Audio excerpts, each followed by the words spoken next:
Okay, alright boys and girls, this is going to be a not too short and not too interesting video for customers that are asking about engine swaps. I wanted to make this mainly so I don't have to retype this every time. Because there's not much to look at except my fat face, I may intersperse some old video of us doing an engine swap in a snowstorm. You may find that exciting, you may not. This is the auxiliary information you're going to need to know about doing an engine swap on the Promaster, or more accurately having us do an engine swap on your Promaster. So, the important thing to know is we charge a flat rate, just a flat $2,500 in labor, covers everything that we would do. We do that because I'm not interested in nickel and diming you for every little thing it needs. And because that's fine for us, and we can do, because we've done so many, we can do it relatively quickly and efficiently. And we do it with two guys, takes two of us, and we just knock it out in a couple days. And I'm just not interested in running a clock or doing anything like that, so I bid it flat. The important things to know is that in this video, it assumes that you are certain that you need an engine. It's very likely that you don't, and there are a lot of reasons, and we will have talked about that already if you're watching this, I suppose. So you will have come to this point where you do need one, so we're going to talk about that. Flat $2,500 labor. We can supply the engine, which we don't mark up. I may mark it up $50 because I got to go get it, put it on my truck and all that fun stuff. But you are welcome to supply your own engine if you like. I don't really care, as long as it's here and it's right. The things to know about the engine are, if you buy it from LKQ, which is a national junkyard chain, by far the biggest, with very reasonable prices I find, and there's some advantages to buying it from them. But assuming that you didn't, that you bought it just wherever you bought it, if you bring us something that is not what we need, that's going to be a problem. So as they come from LKQ, they come on a pallet, a small pallet, and they are complete. They are pretty much ready to bolt in as far as we're concerned.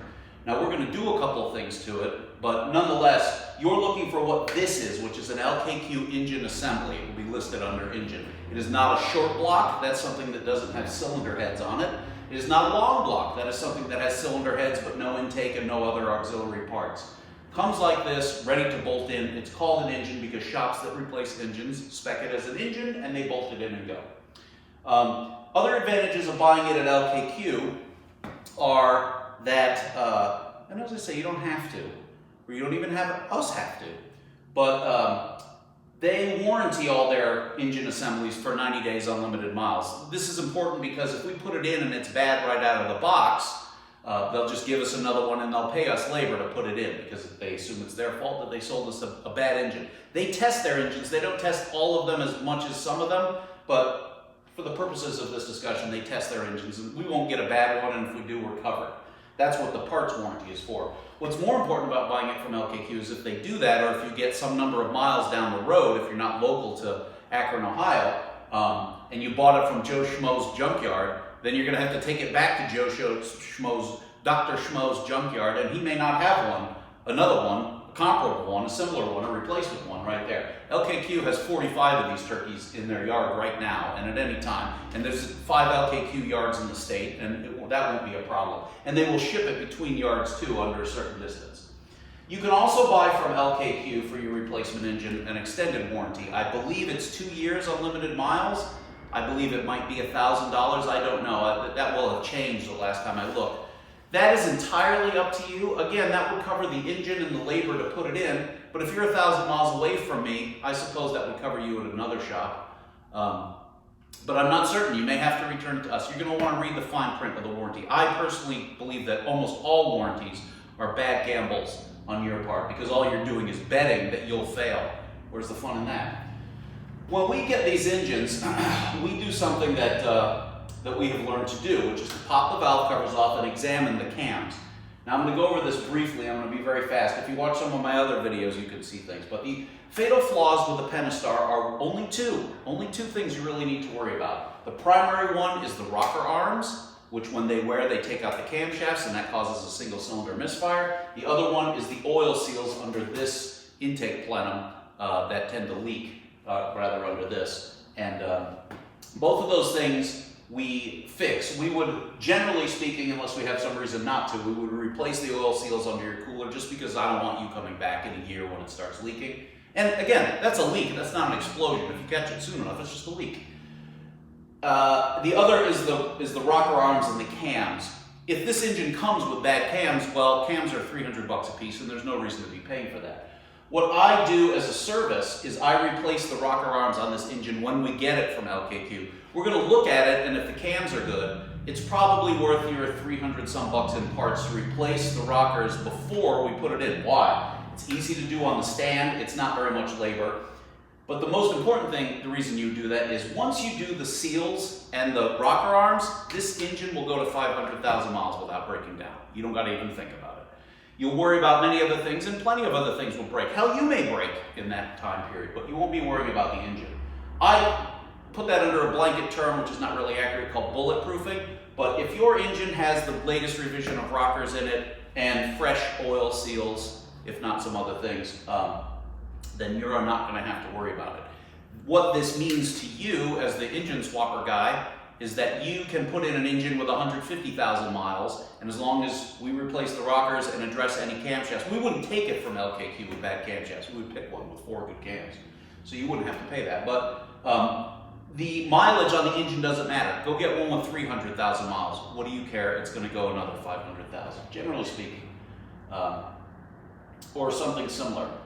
What else do I need to talk about in terms of engine swaps? We require, it's a 2-day job for 2 of us. I would promise it to you in 4 days because there's always some ancillary things that happen and so on. I would be foolish to promise it to you in 2 and deliver it in 4. I'd rather promise it to you in 4 and deliver it in 3. We can make arrangements more or less for you to stay in Akron. You can drop it off and come back. We have it's going to be a little bit, but soon I will have put together a working, tested tow rig, so in theory I could come get it from you at any place in the country. That isn't going to be cheap, but it may be advantageous to have us do it rather than somebody do it local, or it may not. And I'm always happy to talk to any shop that you may have do this labor and give them the few tips that I have generated to make this engine swap job much easier. It is actually surprisingly easy. The vehicle doesn't need to go up on a lift. You don't need to take any of the suspension apart. All it requires is a cherry picker. Moving on,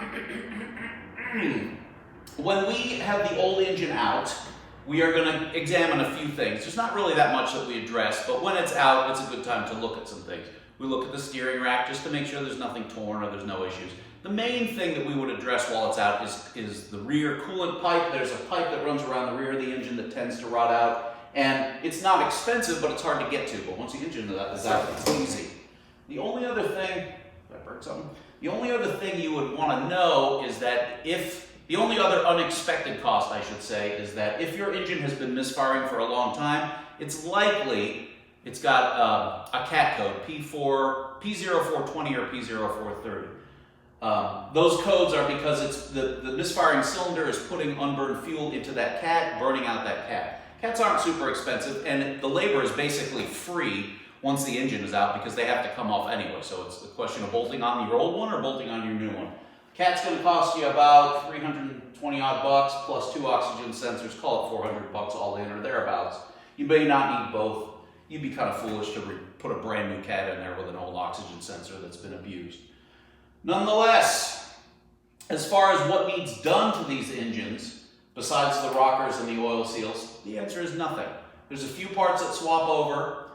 If you want to find your own engine, I have a whole video on this, on that custom engine swap, kip swap thing, about how to find an engine, so I'm not going to reiterate, but what you are looking for your 2014 through through 22 Promaster is an engine from a 15 or 16 Dodge Journey. Why? Because that engine is basically the identical assembly with a few minor differences that you don't need to worry about.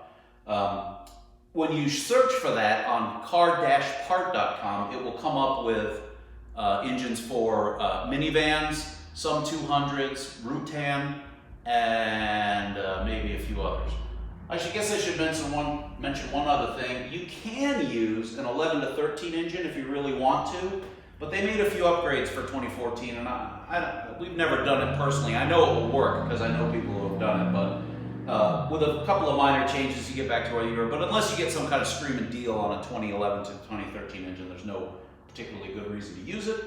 And as you would expect, as these engines age, because the last Journeys with this engine rolled off the line in, I believe, 2018, maybe some 2019s, And this engine design, this permutation carried on in the Promaster into 22, but low miles engines are going to be harder and harder to find as the years goes by. Your odds of finding a 15,000 mile 2011 engine are quite low, so there's that. There are a few other minor upgrades that we can do while it's out, which I'm sure I will give you the options for. Nothing major or pressing, and that is what there is to know. Let us conclude. I thought about composing a haiku about this, but that would be boring. All right, well that is it. That is all there is to know about engine swaps, and I assume if you're watching this, maybe I will have emailed you a written estimate. But it should be fairly straightforward. Oh boy, somebody's here. Oh, Amazon is here with my toys. All right, I gotta go.